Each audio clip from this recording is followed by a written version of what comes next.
Good afternoon. This is Mr. Adams. I'm putting this together in the hope that this will help you a little bit with some of the issues you're having with the OdysseyWare program.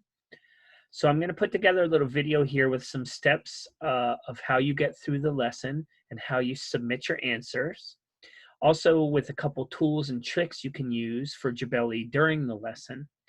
And then also later this afternoon, I will try to send you some of the directions that are in Spanish, so they may help you as well, okay? So if you can watch this video for me, hopefully this will help you. Let me know if it works and if you're able to submit answers. So I'm gonna go ahead and share my screen. And I'm gonna take you into a sample student page. So this isn't a real student, but this is a student that has similar assignments to what Jabelli has. So when you come on the original page and you've logged on to OdysseyWare, this light bulb, the Learn section, is where Jabelli's lessons should be. When you're in the assignments, it should be showing what lessons she has due. So for example, ELA is reading, history is social studies, math, and then there should be science. She should have all ones that say 5 after it because that's for 5th grade. When you look at the lessons, it tells you the due date and it tells you the type. So when I put my mouse over the letter, it tells me the L's are lessons.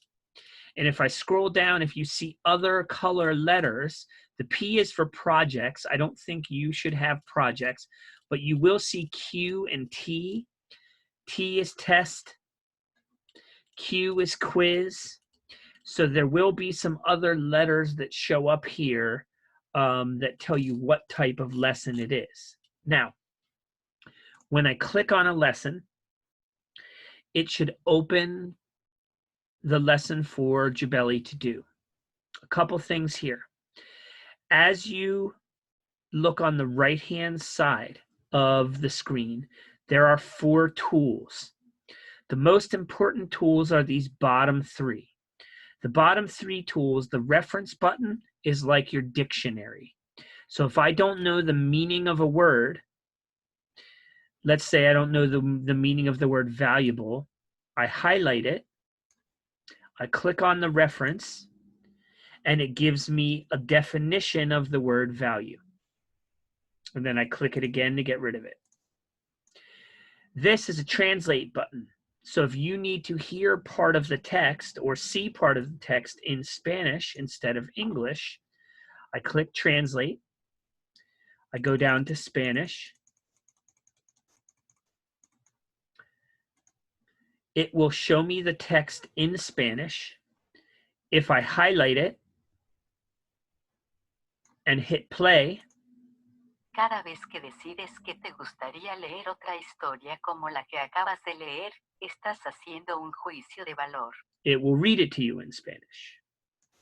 The final thing is if Jabelli needs to hear passages or questions in English, this Speak As button will do that. Same idea. Highlight. Click the Speak As button. Pick one of the voices here. It doesn't matter which one you pick.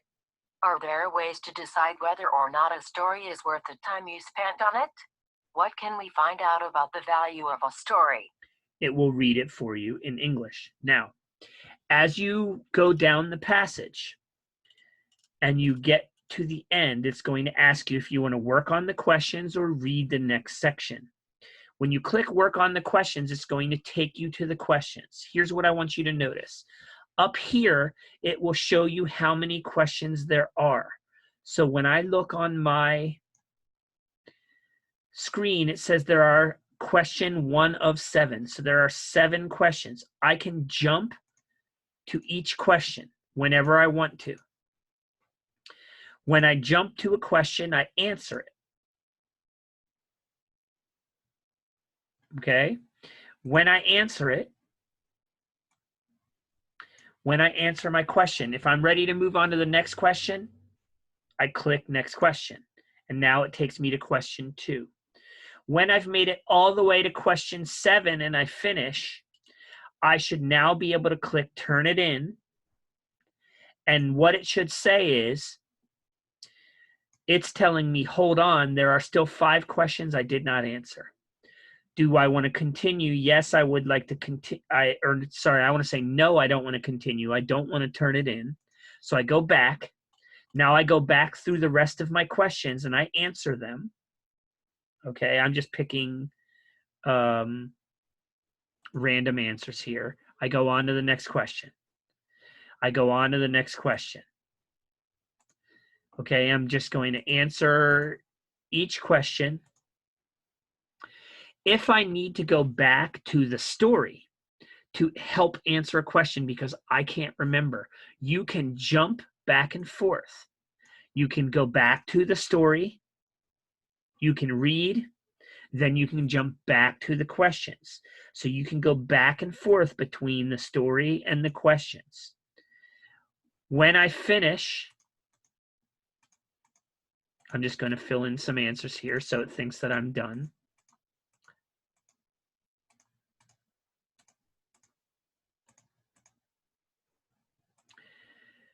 I will sometimes get to a question that looks like this. This will be a question where you have to type your response. Again, I can highlight it. I can hear the question. We believe that Arthur was king of Britain a long time ago. We also know that not all the things that are told about him could have happened. Why do you think these legends about Arthur were created? And now I start to type my response. I think they were created because, and now I put what I think my answer is. I go on to my final question. I type what I want for this one. This is another problem. I'm going to type something. Okay, for now I'm just typing made up stuff. When I'm done, now it says, would you like to turn in the assignment? When I click yes, please, it will now say that this will be graded by the teacher. Let's go on to your next assignment, and I will click either go back to my assignments page or keep going. Okay. The last thing I want to show you on here then is when you're on your assignments page, you can also click on courses. And then in your courses, if I click on like reading, it will tell me what lessons I have to do.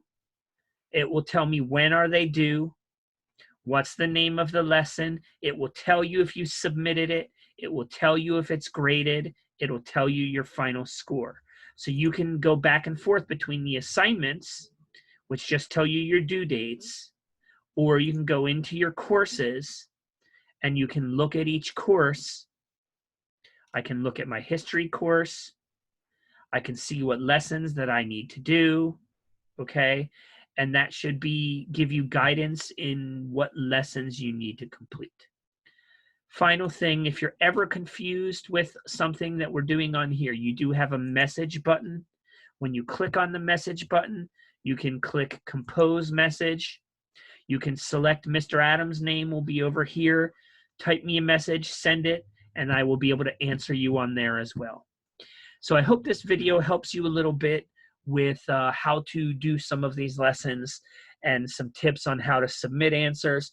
Let me know if this works. If not, we will figure out something else to do next week. Thank you for your support. Have a nice weekend. Bye-bye.